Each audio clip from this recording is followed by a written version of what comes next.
कि एक पुस्तक के रूप में वीरांगनाओं की शौर्य गाथा। तो सबसे पहले हम आपसे बातचीत की शुरुआत करना चाहेंगे आपका स्वागत करते हुए कि ये जो पुस्तक आपने लिखी है वीरांगनाओं की शौर्य गाथा, इसका आइडिया, इसका विचार आपके दिमाग में कैसे आया?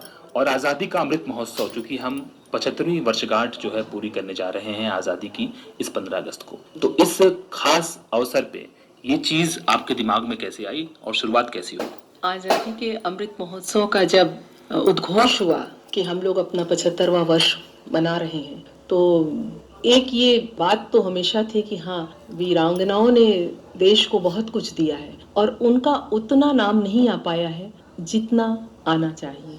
और जब ये बात हुई, ये आह्वान किया गया कि आप ऐसे ज्ञात और अज्ञात उनको ढूंढ के लाइए, तो तब फिर मैं अपने को इसमें गौरवान्वित समझती हूँ कि मुझको इस कार्य को करने का सौभाग्य प्राप्त हुआ और मैं उन वीरांगनाओं को इस पुस्तक के माध्यम से, वीरांगनाओं की शौर्य गाथा के माध्यम से अपनी बहुत ही विनम्र श्रद्धांजलि अर्पित करती हूँ। बिल्कुल सही बात आपने कहा कि आज़ादी की लड़ाई में जो उनका योगदान था उसकी कृतज्ञता हम किसी भी शब्दों में जाहिर नहीं कर सकते हैं, और आपने एक बहुत विनम्र श्रद्धांजलि और कृतज्ञता जाहिर करने का काम अपनी पुस्तक के माध्यम से किया है।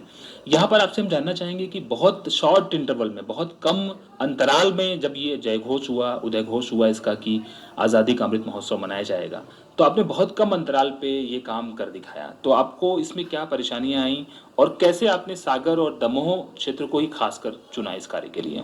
जब इसका उद्घोष हुआ तो मेरे मन में एक उत्साह और ऊर्जा और उमंग उसने अंगड़ाई ली कि यहाँ मैं करूंगी इस पे, और क्या कर सकती हूँ, कैसे ढूंढूं, ये प्रश्न तो था, मगर मैं करूंगी ये संकल्प भी था। और उस समय आपको ज्ञात हो कि कोरोना ने भी समाज में अपनी गहरी पकड़ बना रखी थी, तो फोन पे संपर्क करते हुए लोगों को मैंने इसकी जानकारी ली और जानकारी लेते हुए मैं उनके घर तक पहुंची और घर में उस व्यक्ति से जहां से वो अपनी पीढ़ी के बारे में बता सकता है, मैंने इसको संकलित किया। और उसमें सबसे बड़ी चीज ये है, मैंने 13 वीरांगनाओं उनके बारे में मैं उनके छाया चित्र भी प्रस्तुत करने में समर्थ हो पाई। बहुत बड़ी बात है कि आज़ादी की लड़ाई में बहुत सारी वीरांगनाओं का योगदान, हम बुंदेलखंड क्षेत्र की बात करें तो है, लेकिन उसे लिपिबद्ध कर पाना बहुत कठिन काम था और बहुत सारा कार्य इसमें किया जाना बाकी है। आपने जो कार्य किया कि आपने जो सागर और दमोह क्षेत्र की वीरांगनाएं थी उनको आपने ढूंढ करके पुस्तक में लाने का काम किया, ताकि आगे आने वाली जो पीढ़ियां हैं वो कम से कम इन वीरांगनाओं के योगदान को जान सकें और उससे ऊर्जा लेकर के, उत्साह उमंग के साथ आगे बढ़ सकें। और महिलाएं किसी भी दृष्टिकोण से कम नहीं हैं। जब आज़ादी की लड़ाई में उनका इतना बड़ा योगदान हो सकता है तो आज समाज काफ़ी आगे आ चुका है, महिलाओं को भी काफ़ी अवसर मिल रहे हैं। तो इसको आप किस रूप में देख रही हैं? एक समय था जब बीच में महिलाओं की शिक्षा की उपेक्षा हुई और आज वो दौर आया, वो परिस्थितियां इन्हीं सब से जुड़ी हुई हैं कि हम परतंत्र थे और परतंत्र में सबसे बड़ी चीज होती है अपने परिवार व संस्कृति की रक्षा करना, और कमजोर पे आघात सब करते हैं। हमारे यहाँ शक्ति स्वरूपा है नारी, मगर जब हम परतंत्र हुए तो नारी कोमल है मगर कमजोर नहीं, तो उसकी कोमलता को मसला गया और इसीलिए शायद हमारी जो शिक्षा थी वो भी वहाँ कम हो गई बीच में।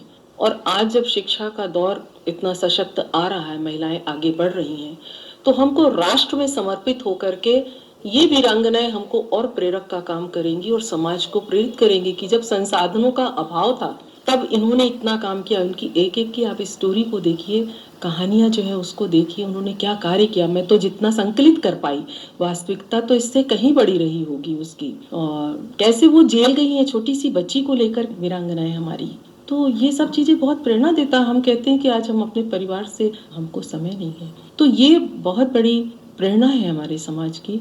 और हमारा भारत इस आज़ादी के अमृत महोत्सव में अगर हम इनको पढ़ते हैं, इनको देखते हैं, इनके जीवन की एक पंक्ति को भी ध्यान में रखते हैं, तो हम अपना जीवन तो आगे बढ़ाएंगे, अपनी पीढ़ियों को भी आगे बढ़ाएंगे और राष्ट्र तो मेरा।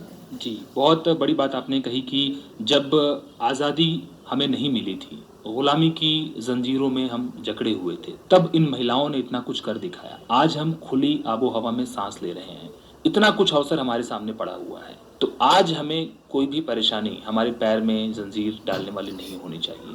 और निश्चित रूप से इन वीरांगनाओं की एक एक कहानी, एक एक लाइन हमें प्रेरित करती है, ऊर्जान्वित करती है। डॉक्टर वंदना गुप्ता जी, यहाँ पर आपसे हम जानना चाहेंगे कि आपने बात की कि हर एक महिला की कहानी, हर एक वीरांगना की कहानी बहुत प्रेरक है। तो कोई बहुत रोचक ऐसी चीज़ जो आपको इस रिसर्च के दरमियान, पुस्तक लेखन के दरमियान, शोध कार्य के दरमियान जो बहुत दिल के करीब आया हो और आपको लगता हो कि उस समय लोगों ने ऐसा कैसे कर दिखाया? ये ऊर्जा, ये साहस कैसे उनके अंदर आया? जी, तो इसमें एक रोचक किस्सा तो मैं ये कहूँगी कि मैंने 12 महिलाओं की फ़ोटो जुटा ली और 13वीं जो हमारी वीरांगनाएँ थीं, उनके लिए जब हम करने जा रहे थे, तो हमको कहीं से ओर-छोर नहीं मिल रहा था क्योंकि उनकी फ़ैमिली में उनके बच्चे नहीं थे। और जिस दिन हमको पता चला कि मैंने 10 लोगों से संपर्क किया, श्रीमती स्वर्गीय बड़ी बाई। अब उनके लिए जब मैं पता लगाती हुई गई, एक फ़ोन नंबर मिला कि उनकी भतीजी हैं। मैंने कई बार संपर्क किया, फिर उन्होंने कहा नहीं वो मेरी दूसरी बहन के पास है उनके बारे में। तो मैं हार नहीं मानी और उसी समय कुछ ऐसी घटना घटित हुई शनिचरी एरिया में। फिर भी मैंने वहाँ पे एक फ़ोन लगाया, मेडिकल स्टोर को लगाया, फिर किसी तरह एक डॉक्टर का उस एड्रेस के करीब का फ़ोन लगाया। फिर उनसे कहा आप क्या इनके बारे में दे सकते हैं कुछ जानकारी? उन्होंने भी 3 दिन इंतज़ार कराया, मगर इसके बाद भी मैं फ़ोन लगाती रही। अंततः मैं उनकी उस परिवार की सदस्या भतीजी के पास तक पहुंच गई जहां उनके ताम्रपत्र थे और एक सामूहिक फोटो में वो एक बच्चे को गोद में उन्होंने ले रखा था। मैंने उनसे फोटो बोला, उन्होंने कहा नहीं। हमने कहा देखिए आप घर में कोई सामूहिक फोटो होगी।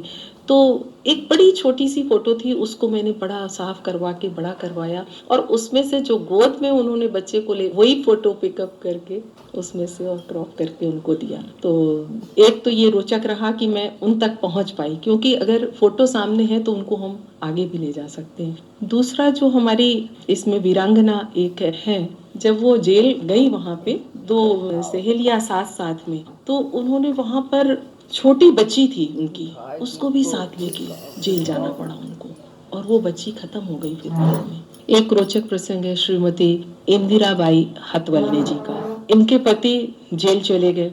अब ये जो स्वतंत्रता संग्राम सेनानी थी उनकी सेवाओं में पूरा लगी रहती थी और उस समय आप समझिए कि गुप्त सूचनाएं देने में इन्होंने अपने को पारंगत कर लिया था और बड़ी कुशलता से ये पहुंचाती थी। गुप्त सूचनाएं पति के साथी तक पहुंचा देती थी, वहां से जेल तक पहुंच जाती थी सारी बातें। अपने गहने बेचे आंदोलनकारी गतिविधियों को तीव्र करने के लिए और जो उससे राशि प्राप्त हुई उसको बुलेटिन छापने की मशीन खरीदी।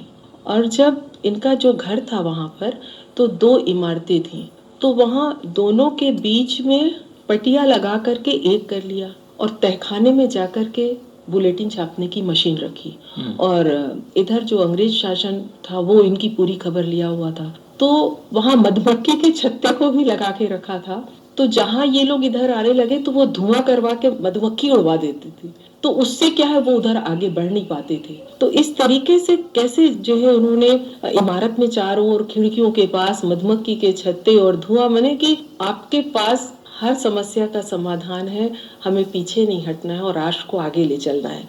ये बहुत बुजुर्ग हुई, जब अपना राष्ट्र आजाद हुआ सब कुछ हुआ, मगर इनके कान में अगर धुन पड़ जाती थी राष्ट्रगान की तो ये तुरंत उठ खड़ी होती थी। पूर्णतः अस्वस्थ होने के बावजूद भी जब अपना स्वतंत्रता दिवस मनाया जाता था तो उनके कान में जहां ध्वनि पड़ी और वो असमर्थ होते हुए भी खींच के अपने को खड़ा करती थी। हर देशवासी के भीतर जब भी उसके मन में, उसके दिमाग में, उसके कानों में राष्ट्रगान की धुन जाती है तो उसका रोम रोम पुलकित होता है राष्ट्र प्रेम में। ये बहुत बड़ी बात है और ये देश की आन बान शान की बात है। यहाँ पर आपके पुस्तक में चूंकि आपने सागर और दमोह क्षेत्र की जो 13 वीरांगनाओं का जिक्र किया है जी। अगर आप एक एक करके कुछ बातें इन वीरांगनाओं के बारे में हमारे श्रोताओं से साझा करें ताकि एक संक्षिप्त रूपरेखा उनके सामने प्रस्तुत हो जाए।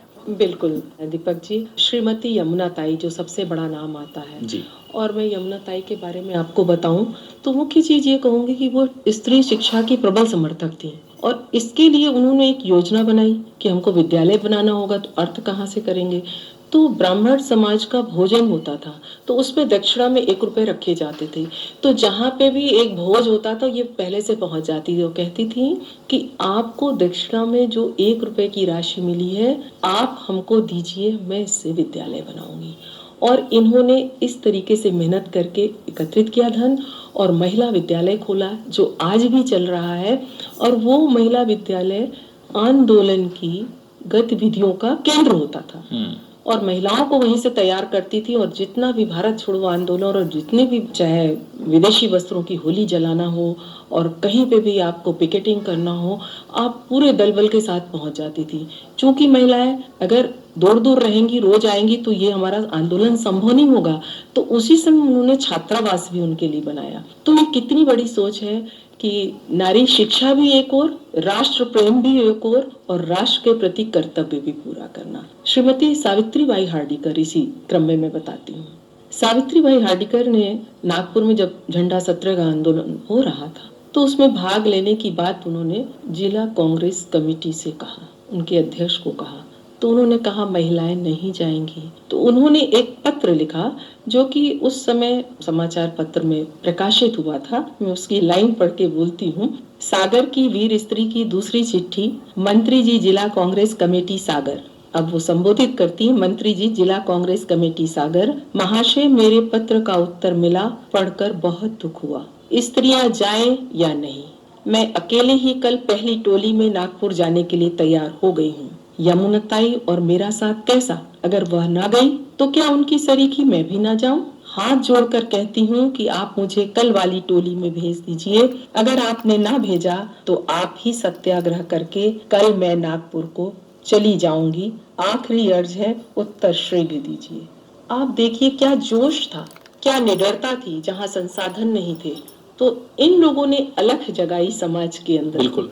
ऐसे ही श्रीमती बड़ी बाई, ये शुकवारी टोरी पे श्री अब्दुल गफूर जी उनकी पत्नी थी और जन्म तो शिक्षा सागर में ली, मगर शादी इनकी बाहर हुई बंडा में और बाद में यहीं पे आकर के रहने लगे थे। और जब सविनय अवज्ञा आंदोलन में वो कूद पड़ी और गांधी जी के द्वारा करो या मरो का नारा 42 में लगाया गया, तो उस समय गढ़ाकोटा नामक स्थान पर उसके समर्थन में विशाल जुलूस निकाला। पति भी स्वतंत्रता संग्राम सेनानी थे, उनके साथ मिलकर के आंदोलन में बढ़ चढ़कर भाग लिया। और जैसा हुआ कि जिसने भी बढ़ के भाग लिया वो अंग्रेजी शासन का सजा का हकदार हुआ और इनको भी जेल हुई और 6 माह के कठोर कारावास दिया गया। और कैंसर रोग से 1966 में इनकी मृत्यु हुई सागर में। इनको भी मैं विनम्र श्रद्धांजलि अर्पित करती हूँ। उनके ताम्रपत्र वगैरह भी इसमें है। इसी तरह श्रीमती अनुसैया बाई हार्डिकर जी, यहाँ महाराष्ट्रीयन महिलाओं ने बहुत बढ़ चढ़ कर हिस्सा लिया। मेरी इस 13 में लगभग 5 या 6 हमारी जो है महिलाएं वीरांगनाएं वो महाराष्ट्रीयन है। ये भी इसी तरह इन्होंने भी गढ़ाकोटा जुलूस में भाग लिया और सागर की बेटी थी श्री सदा शिवराव जी की वो पुत्री थी और 6 माह जेल में काटे इन्होंने और मातृभूमि के लिए पूरी अर्पित थी। इसी क्रम में श्रीमती राम दुलारी पाठक जी हैं और इनके बारे में मैं 2 पंक्तियों से ही इनका सारांश कहना चाहूंगी कि नर्मदा प्रसाद की जीवन संगिनी राम दुलारी पाठक थी। राष्ट्र प्रेम ही धर्म था उनका, वह सक्रिय राष्ट्र पुजारन थी। जिला महिला संघ सागर का उन्होंने था निर्माण किया। कन्या शालाओं को खोला, नारी शिक्षा का आगाज किया। श्रीमती सहोदराबाई राय जी, जिनके नाम से पॉलिटेक्निक कॉलेज है हमारे यहाँ, वो तो बहुत ही वीरांगना थी, निडर थी। इनको भी मैं पंक्तिबद्ध कर दूं तो वीरेंद्र सिंह पुत्री सहोदरा, सुखरानी बचपन का नाम, निडर साहसी और छबीली, मुरलीधर था पति का नाम। अन्याय विरुद्ध आवाज उठाना उसका था प्रतिदिन का काम। मजदूरों के लिए लड़ी वह, हरिजन उद्धार सदा था ध्यान। भारत छोड़ो आंदोलन में फोन तार रेल लाइन को तोड़ा। 6 माह जेल में बीते, मन को राष्ट्रभक्ति से जोड़ा। मान तिरंगा का रखने को गोवा आंदोलन में आई। 3 गोलियां लगी टकाटक, पर राष्ट्र ध्वजा न गिर पाई। नेहरू जी की थी वह अनुजा, इंदिरा की थी बुआ बनी। 4 बार चुनाव जीतकर लोकसभा की सदस्य बनी। सहज निडर स्वभाव और बहुत लोगों के लिए सहयोगी। ऐसी ही श्रीमती इंदिराबाई हतवल ने, स्वर्गीय नारायण की पुत्री शांता हतवलने की इंदिरा थी, नाम बदला बाद में। सागर था ससुराल मायका, वह मातृभूमि की रक्षक थी। आजादी का बिगुल बजाने सदा पति से कदम मिलाती थी। स्वतंत्र भारत का स्वप्न देखना वह सौभाग्य बताती थी। भारत छोड़ो आंदोलन में पति को कारावास हुआ। राष्ट्र हितों के चिंतन का अटल इरादा और हुआ स्वतंत्र राष्ट्र जब अपना, पति का साथ सदा को छूटा।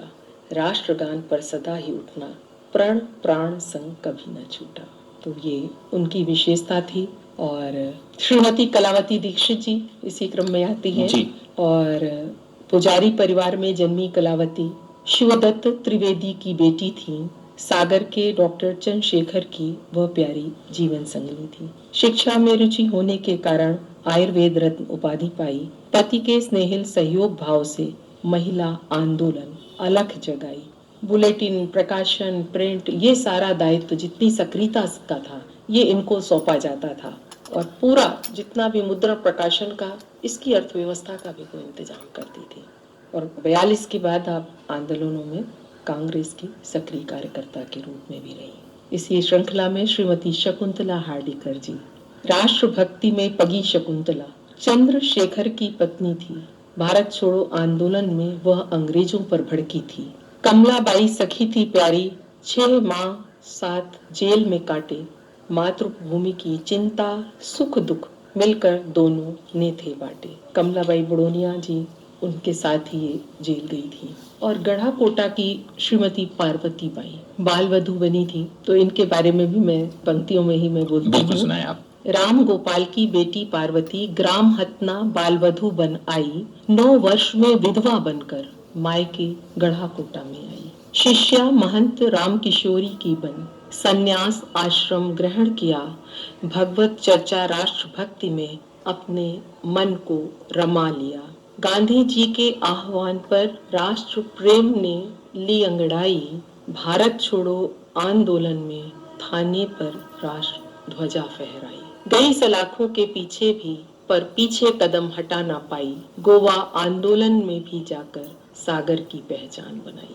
कमलाबाई बड़ोनिया जी सागर की ही निवासी, राष्ट्रभक्त ससुराल मायका, मायके से भी वही था और ससुराल से भी। राष्ट्रभक्त ससुराल मायका कमलाबाई ने पाया था। मासूम बच्चियों के संग में 10 माह जेल बिताया था। छोटी मासूम बच्चियां, एक 10 माह की दूध पीती बच्ची और एक 2-3 साल की, तो मासूम बच्चियों के संग में 10 माह जेल बिताया था। चेचक ने दोनों बेटी छीनी फिर भी हिम्मत ना हारी। आप सोचिए कि हमारी क्या थी वो वीरांगनाएं। चेचक ने दोनों बेटी छीनी फिर भी हिम्मत ना हारी। भारत माँ की बेटी कमला रही राष्ट्र की सदा पुजारी। टूट जाते हैं लोग, मगर जहाँ राष्ट्र आगे होता है तो कोई आपको तोड़ नहीं पाता। ये हमारी प्रेरणा है। कुमारी शांता पाठक, ये भी सागर की राष्ट्रभक्त माता पिता की पुत्री शांता पाठक थी। शिक्षा से सशक्त नारी की शांता प्रबल समर्थक थी। माँ के संग संग आंदोलन में उसकी भागीदारी रहती थी। दुख में सबके साथ है रहना, सदा यही वह कहती थी। और सारे आंदोलनों में माँ के साथ भाग लिया और आगे बढ़ती गई। ये भी विष्णु पाठक जी, जो कला गुरु जिनको पूरे विश्व में नाम है, अपने यहाँ के थे, उनकी ये बहन थी। और श्रीमती इंदिरा दगड़, ये भी दमोह की। साहित्यिक सामाजिक चर्चा प्रतिदिन पति से होती थी। शिक्षा की अनुरागी इंदिरा रूढ़िवाद की बैरी थी। भारत छोड़ो आंदोलन की वह दमोह से नेत्री थी। शिव शंकर की बेटी इंदिरा नारायण की पत्नी थी। दमोह में जब भारत छोड़ो आंदोलन हुआ तो उस समय इन्होंने बहुत बढ़ चढ़ के भाग लिया। और ये वहाँ पे नारी शक्ति के रूप में जो इन्होंने भाग लिया तो वो अग्रिम पंक्ति में इनका स्थान था। ऐसे वीरांगनाओं के बारे में मुझको लिखने का अवसर प्राप्त हुआ। मुझे खुद इतनी प्रेरणा मिली उनके जीवन से। निश्चित रूप से जो तमाम श्रोता आपकी बात को सुन रहे हैं, जिस तरीके से कविताओं में आपने उनकी शौर्य गाथा को गूंथने का काम किया है, पूरी तरीके से एक सजीव चित्रण आपने उनके शौर्य गाथा का, उनकी साहस का हमारे श्रोताओं के समक्ष आपने प्रस्तुत किया। और ये निश्चित ही हमें ऊर्जा से, ओज से, साहस से भर देता है और हमें कुछ नया, कुछ अच्छा करने के लिए भविष्य में प्रेरित करता है। तो ये तो कुछ वो वीरांगनाएं हैं जो संकलित होकर के आपके शोध कार्य के माध्यम से पुस्तक में आ सकी।